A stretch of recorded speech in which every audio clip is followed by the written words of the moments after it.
Human rights is a collection of rights, which in principle should allow people to lead the lives they want to lead without obstacle. The system of justice today still needs improvement, and it's something I'm still working on.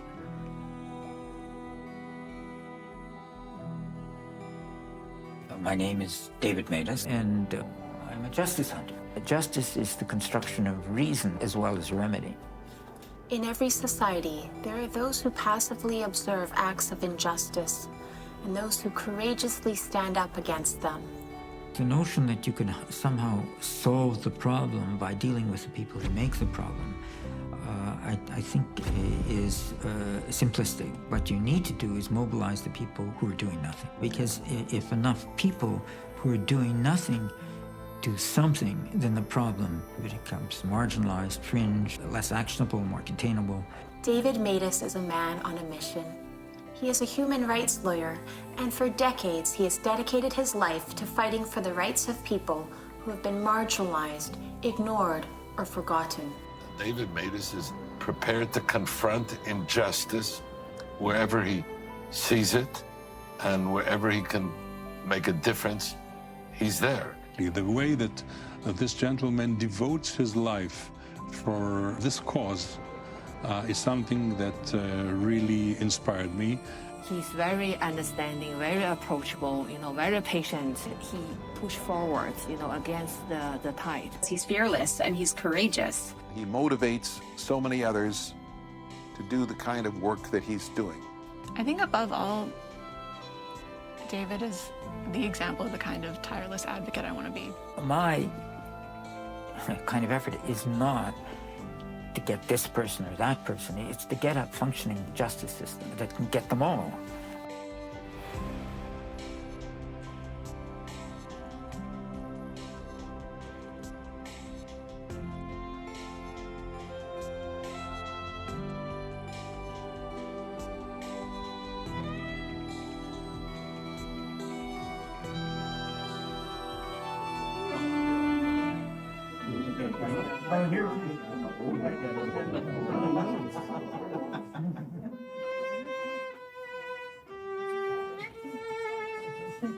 Please sing with me, everybody. Ready? Happy birthday to you. When I look back over the time that I've been involved, one quote that comes to my mind is one from Charles Dickens from Tale of Two Cities. He starts off by saying, "This is the best of times, this is the worst of times." What I would say is that every day that I live through is both better and worse than the day before.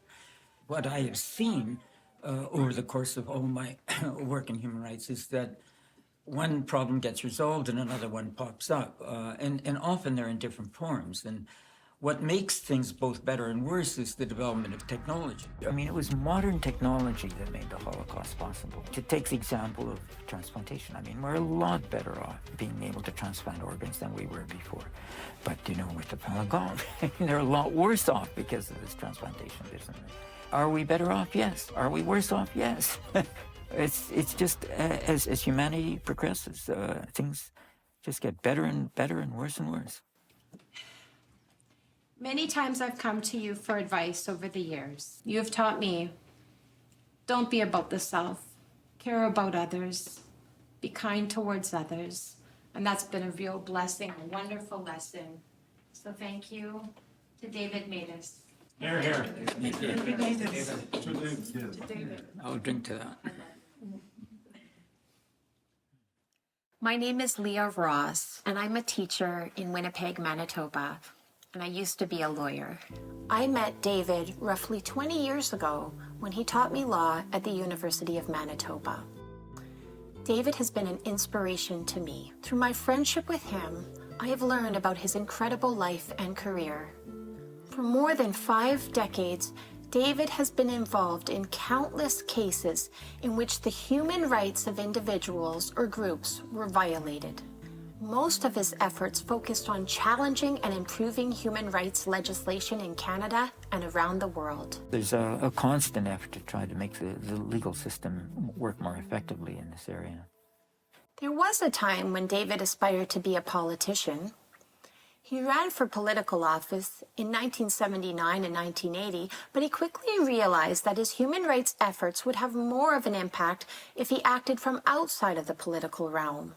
I've tended to work a lot through NGO, and historically I've been involved in the International Commission of Justice, the Amnesty International, Human Rights Watch, and practically every human rights organization you can think of. But working through NGOs is useful because it's more than one person, and there's more continuity, and you can develop specialization through the NGO as well. His work is really legendary in the impact he's had both domestically in Canada and internationally. The battle against hate holds a deeply personal significance for David.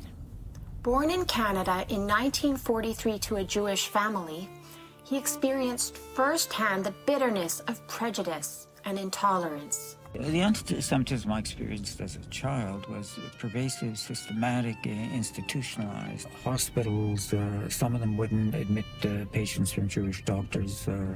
Major law firms didn't have any Jewish lawyers. The neighborhood tuxedo, you couldn't buy property. I mean, I heard some slurs as well. But the anti-Semitism he experienced in Canada paled in comparison to the harrowing stories that he heard about the Holocaust. What was striking to me about the Holocaust was basically the whole world was complicit in some way or another.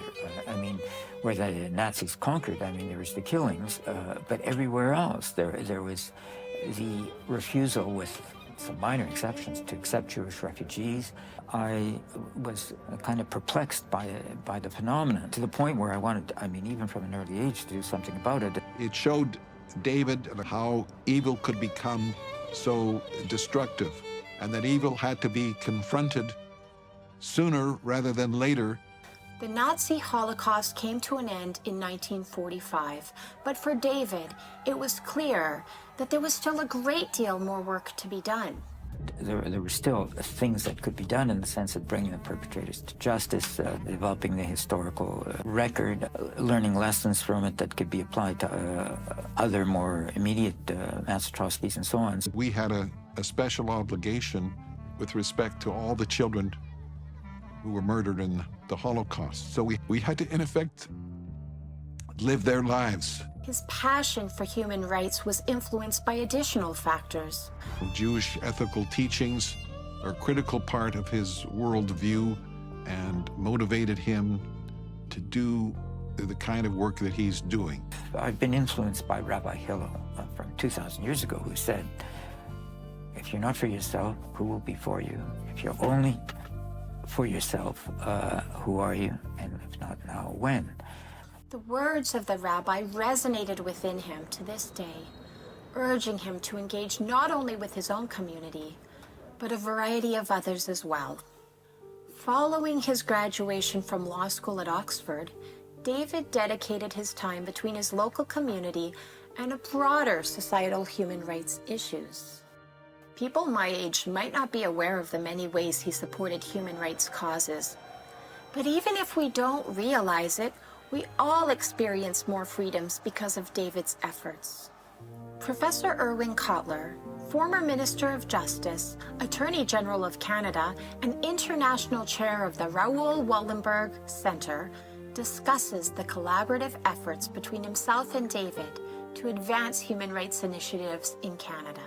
We set up a special committee on the Constitution for the patriation of the Canadian Constitution and development of the Canadian Charter of Rights and Freedoms. We teamed up together in litigation before the Supreme Court of Canada that dealt on the one hand with the importance of freedom of speech, and on the other hand on the dangers of hate speech, including Holocaust denial. David is a busy lawyer, and therefore he directed his energy to the most immediate causes.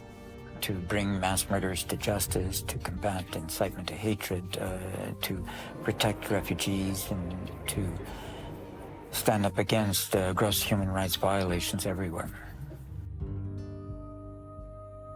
After World War II, there were a number of Nazi war criminals that managed to come to Canada.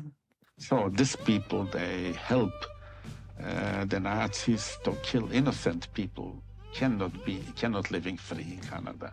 Simon Wiesenthal actually came to Winnipeg, and I heard him speak here. What he talked about when he was here was not so much, I went after this person, and this is who he was, and this is what I did to find him, and so on. What he talked about is the importance of justice, and that message really resonated with me. David worked on the prosecution team on behalf of B'nai B'rith Canada during the trial of the first Nazi criminal ever to be charged in Canada.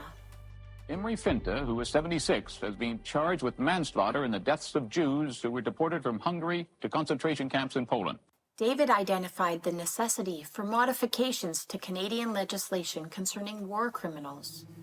His lawyer at the time, Doug Christie, doesn't contest the facts, says, yeah, all this happened. But in order to convict someone criminally, he has to have a guilty mind as well as a guilty deed. And his case, he didn't have the requisite guilty mind because he believed Jews were the enemy. And the basis for that belief was the Nazi propaganda that was being circulated around at the time. Good evening. It took more than 40 years for the case to come to trial, but the jury needed just 12 hours to deliver a verdict.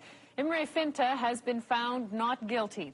David, along with another lawyer, brought the matter before the Inter-American Commission on Human Rights in Washington.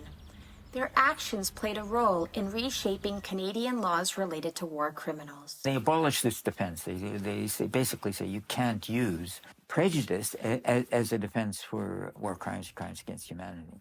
The new legislation facilitates the deportation or conviction of noted war criminals. It did represent, I suppose you could say, a legacy of what we've learned from the Holocaust. Over time, David has crafted a practical and efficient approach when selecting his causes. Some countries, they have functioning judiciaries, freedom of the press. People who are there can get involved in these issues, and they don't need people outside to do it. But there's some countries that I'm involved in. Becoming a human rights advocate means becoming a human rights victim. And the only people that can do something are outsiders. And you even get some of these countries, I mean, China's well, I guess you could say a good or maybe a bad example of this, where they even go after their nationals outside of the country. The Chinese agents, they follow you to harm you. It is not secret. David himself became the target of threats because of his work on behalf of the Falun Gong community. There was a drive-by shooting in Australia of the office of the Epoch Times, which was hosting me at the time. I got a death threat another time in Australia from China, where somebody calls in and says, I'm from the Chinese police. What you're saying is putting your life at risk. Are you not afraid? That was the questioning asked.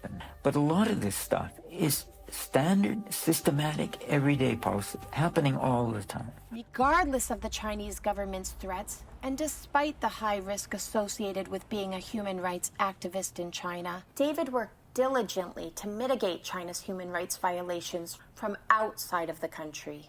He'll take cases in that other people wouldn't want. They'd be too afraid. They'd be scared maybe someone might come after them or be attacked, or media, or he'll go against like strong legal teams, and he's not afraid. One of the issues that I became heavily involved in was the killing of practitioners of Falun Gong in China for their organs. My name is Joel Chipkar. I'm the spokesperson for Falun Gong in Canada. China's a country steeped in 5,000 years of ancient culture, and during this time, everyone believed in spirituality and the divine. But when the Chinese Communist Party came into power, they destroyed all spiritual and cultural heritage from China's past. So then in 1992, Mr. Li Hongzhi brought the spiritual practice of Falun Gong into the public. And Falun Gong has 5 sets of energy exercises, plus the focus on the principles of truthfulness, compassion, and forbearance.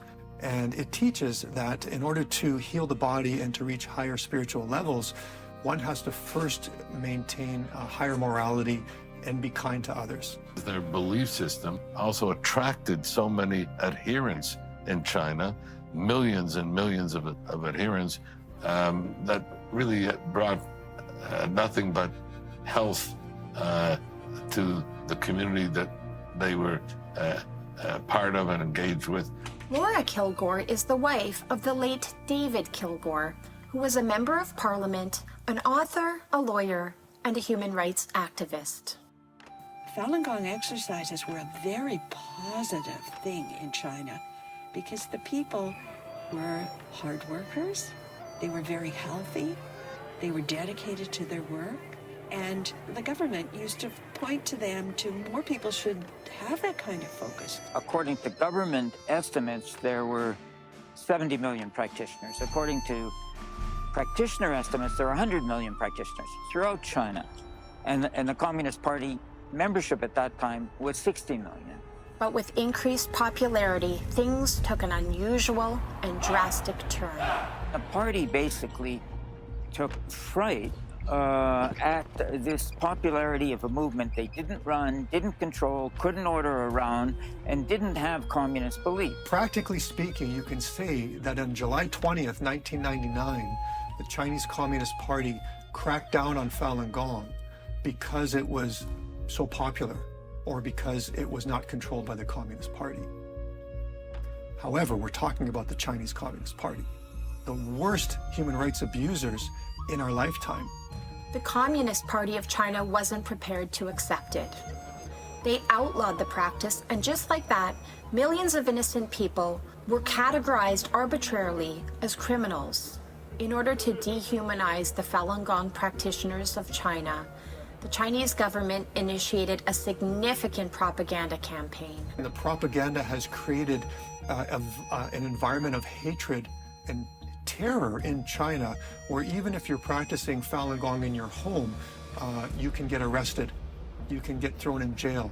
They switched the narrative, saying it's bad for the health, it's going to lead to suicide, vampirism, all sorts of crazy things.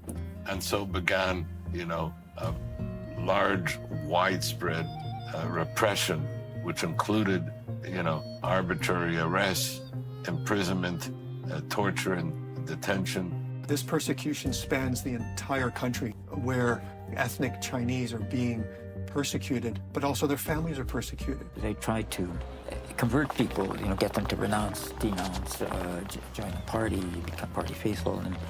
And if that didn't work, they were kept in indefinite arbitrary detention. In those detention centers, Falun Gong practitioners were subjected to horrific abuse and torture aimed at breaking their spirit and causing them to denounce their spiritual practices.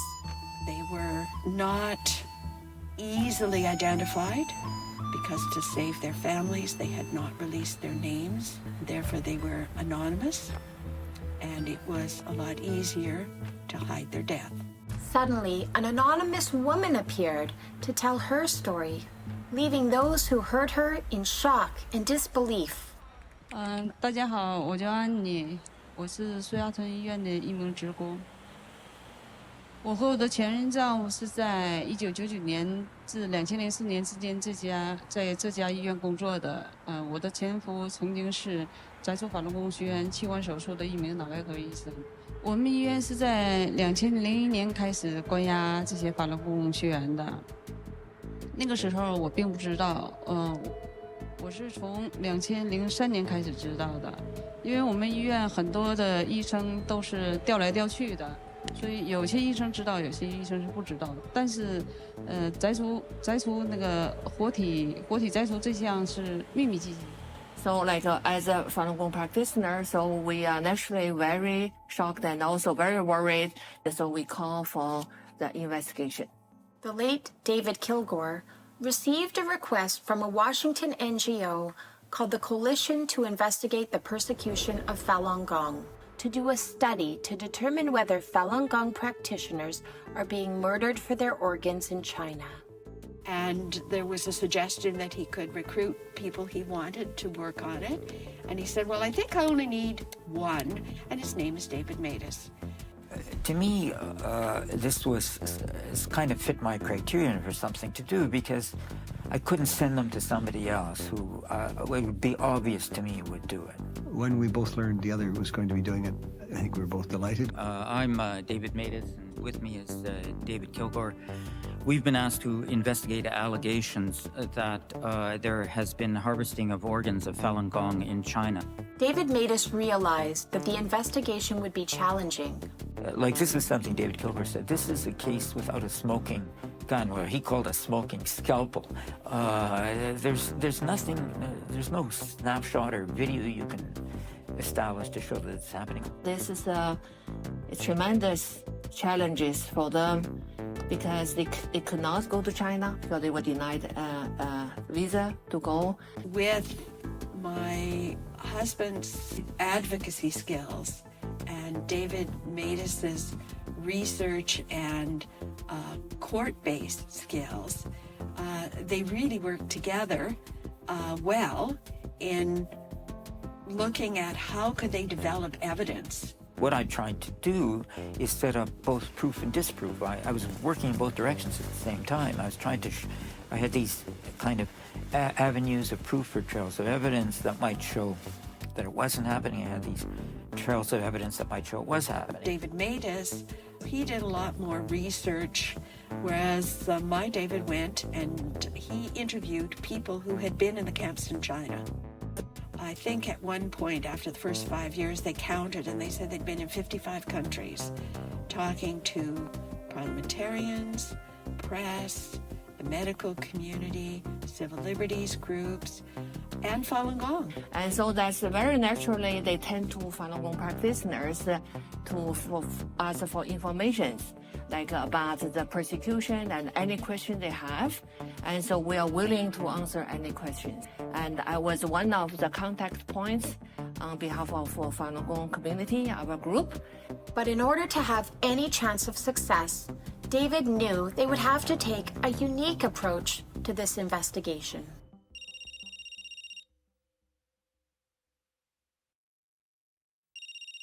Wait. 哎喂，喂，你好，哎，听到了吗？这回？我听到了，能听到啊？你好，哎，请问是广东军区总医院朱主任吗？ First of all, we had investigator calls, callers calling into hospitals, pretending to be relatives of patients who needed transplants, asking for organs of Falun Gong on the basis that Falun Gong exercise, they're healthy, their organs are really healthy. And so we got admissions throughout China at the various hospitals. We talked to prisoners who came out of Chinese prisons, came out of China. What do you see in the prisons? What they saw was Falun Gong being blood tested, organ examined. Non-Falun Gong didn't happen. But that's not for health reason because they were tortured, they were forced labor camp, labors for 16 hours, 18 hours per day, and they were treated really badly. Why suddenly they started to test their blood, and they never tell them the result. And also only Falun Gong practitioners were exclusively tested. It's necessary for transplants because you need blood type compatibility and ideally even tissue type compatibility. You certainly need healthy organs.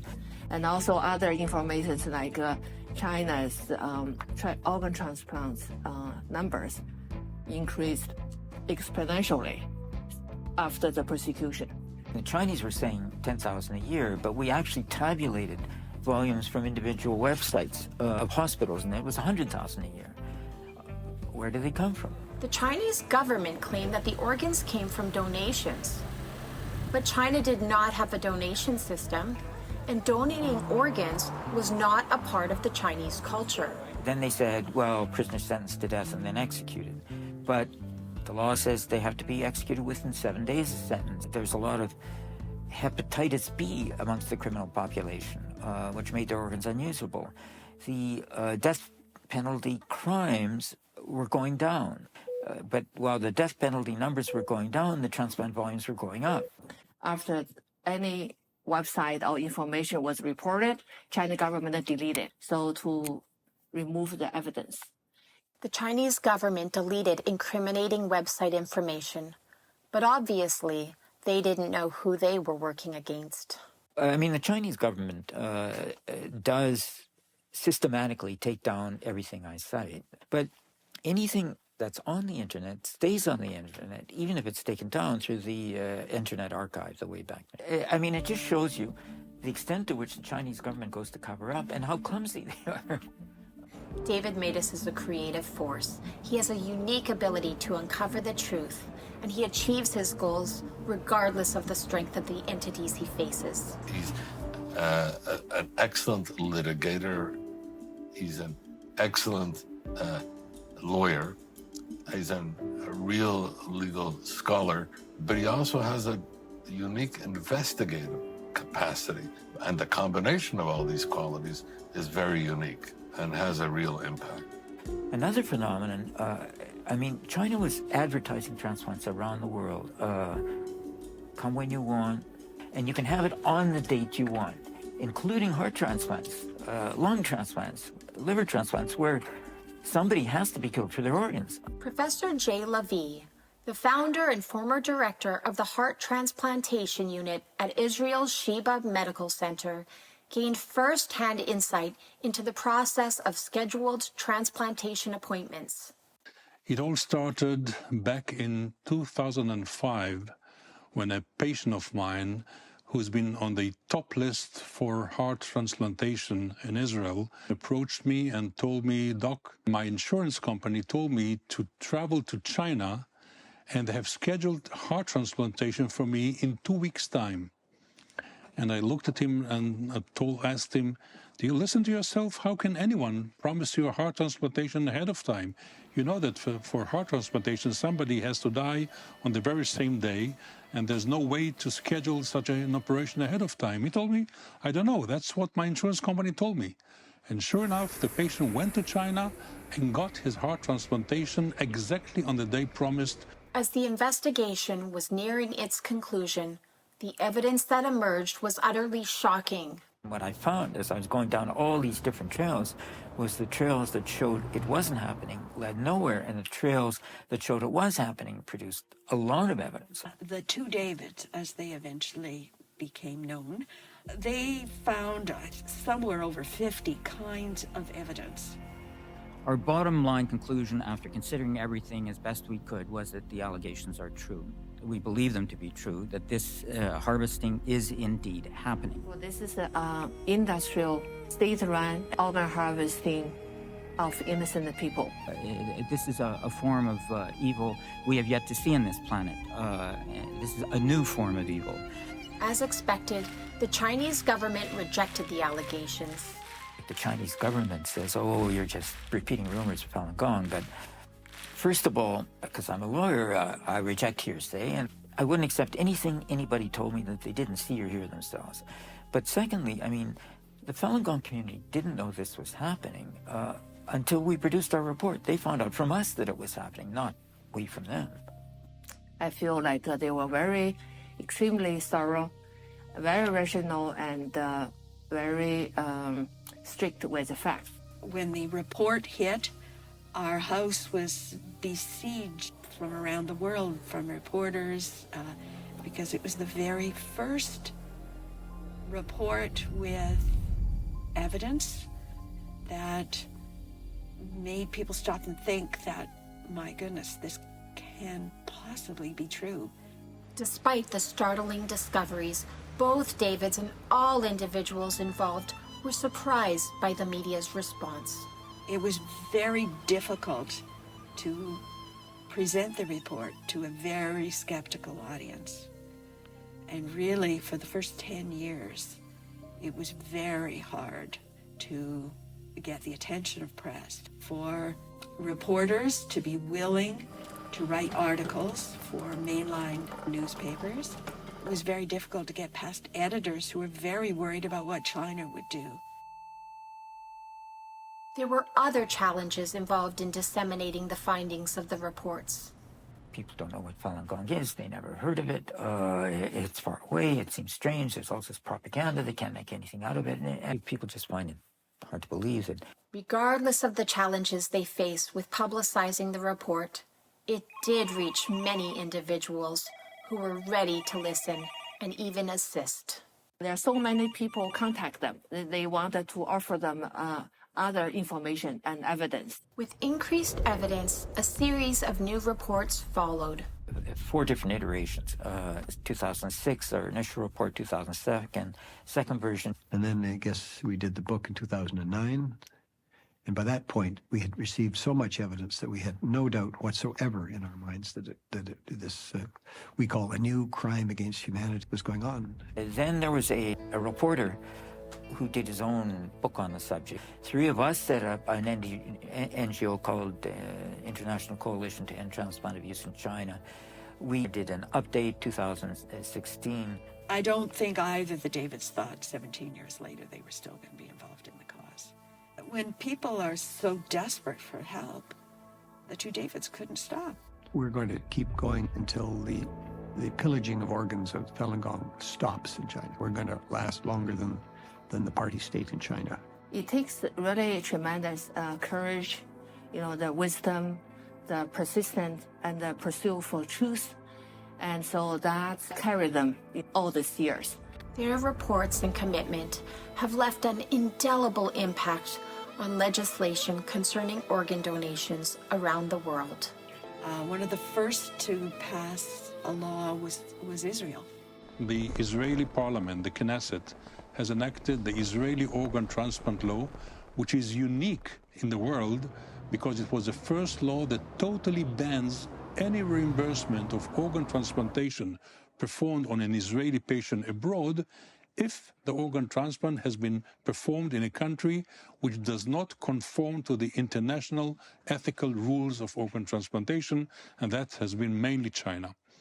And since 2008, not a single Israeli patient went anymore to China, and this was predominantly because of the publication by David Matas and David Kilgore. Then, other nations, including Spain, Taiwan, and Italy, to name a few, followed Israel and enacted comparable legislation.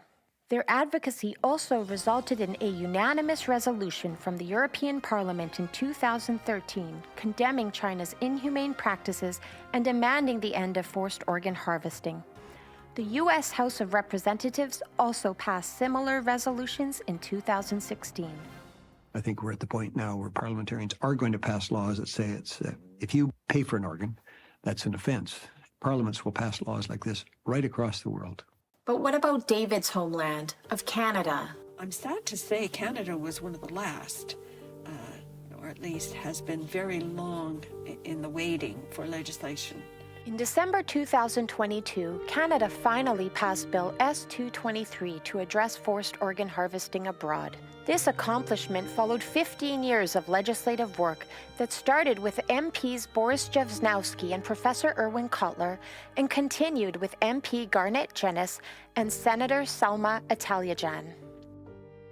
David Kilgore passed away on April 5th, 2022. Unfortunately, he did not live to see the change of legislation in Canada. Many people felt it was too bad that he didn't see it, but he knew it was coming. It just was a question of time.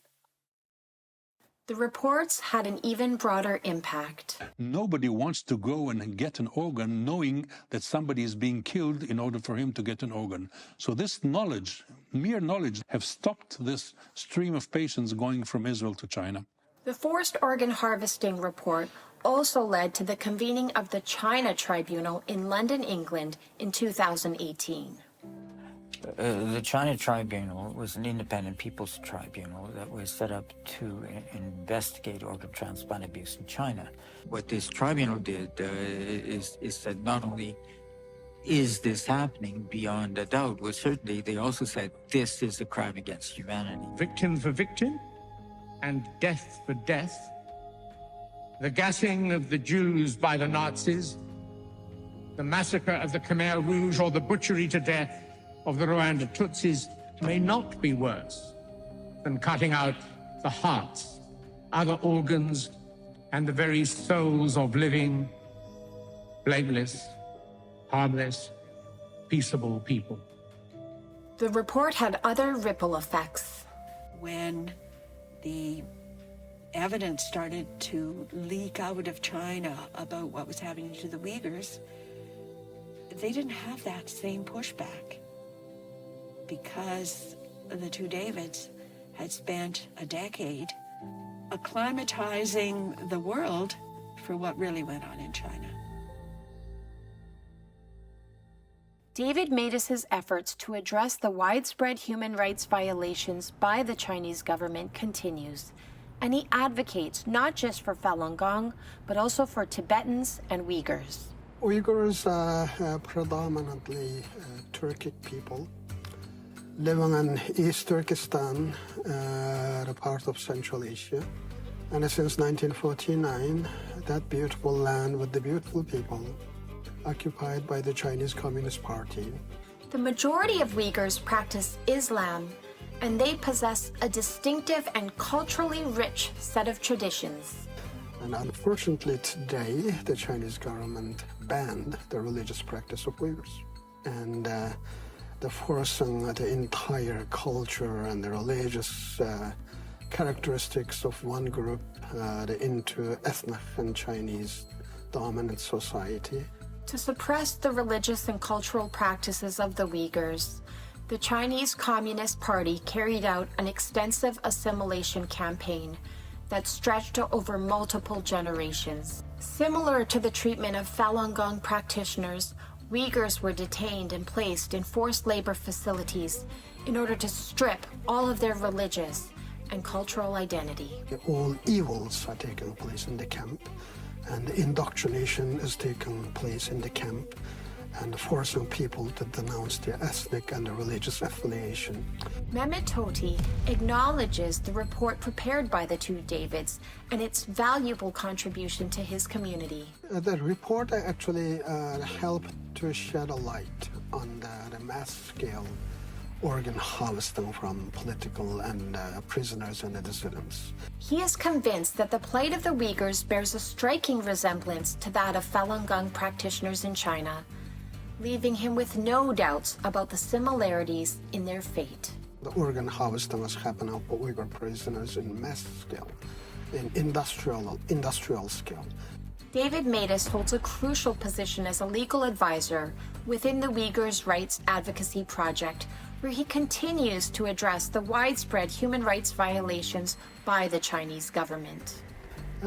David is a leading voice, and he helps us to shape our legal framework and how we can pursue the self-determination right of Uyghur people at UN bodies and UN institutions.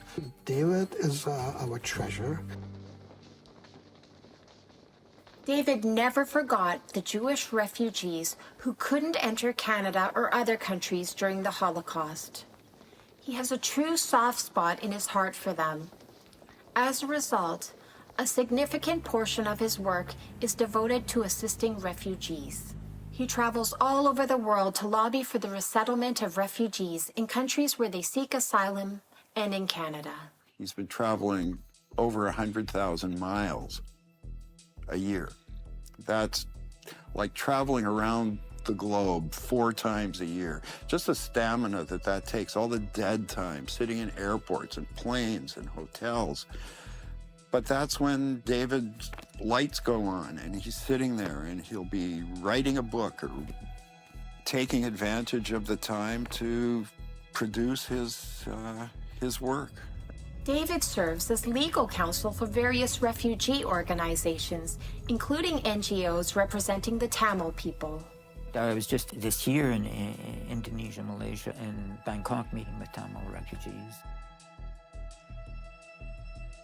My name is Sam Ratna. I come from Sri Lanka, and I'm a Tamil. Actually, we are the second minority in Sri Lanka. Sri Lanka, formerly known as Ceylon, was under British colonial rule for an extended period. When the British left 1948, that time, before the time, most of the Tamil people are in the higher rank area. Once the British receded, the Sinhalese were the majority, the Tamils became the minority, and you got this reverse discrimination, and eventually it led to a civil war. There's over 3,000 people has been killed and tortured and burned. Eventually the Tamils lost and led to a genocide, caused a mass flight, and a couple 100,000 now refugees around the world, still displaced without any durable solutions. The Tamil people who stayed in Sri Lanka continue to face discrimination and live in a state of fear.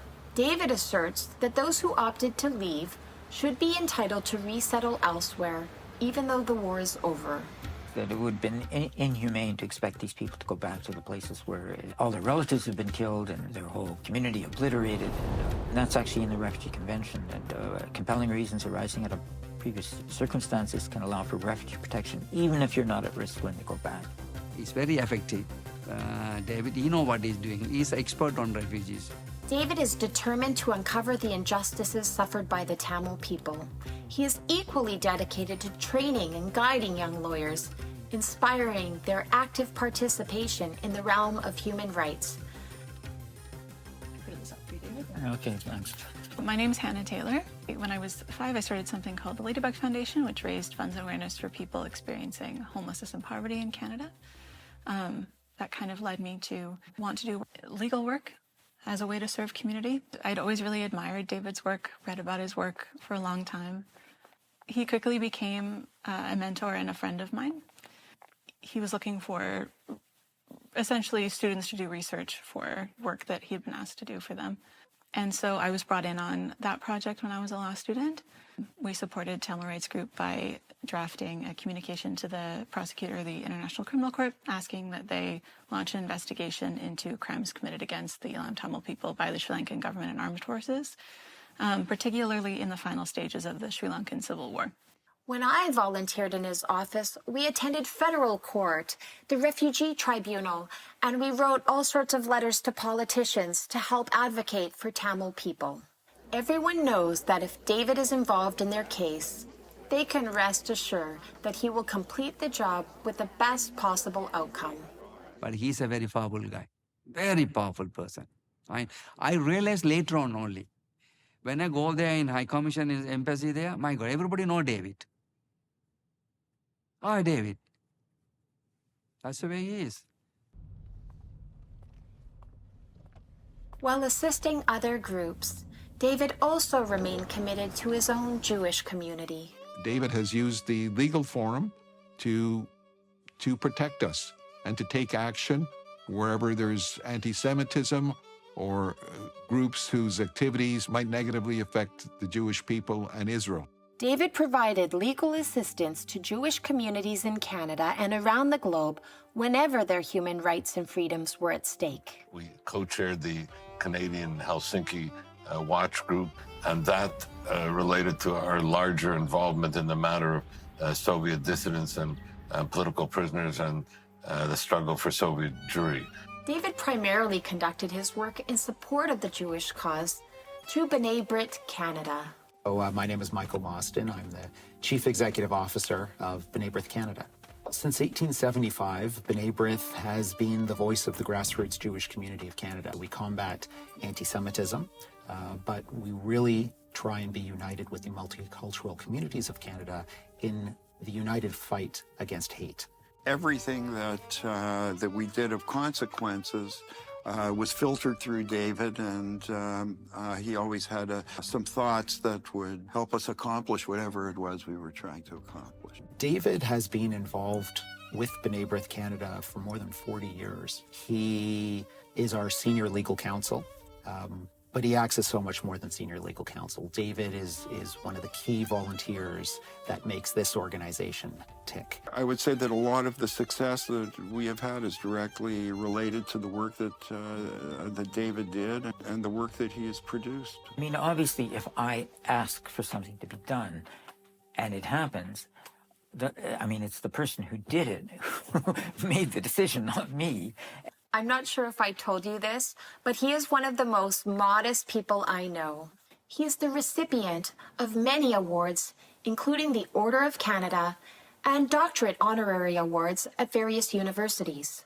He was even nominated for a Nobel Peace Prize for exposing the truth about forced organ harvesting of Falun Gong in China. The advantage to me for the awards is they provide a platform to talk about these issues. They provide some credibility to these issues. They provide some publicity about the issues. So David has no ego. It's always about the cause.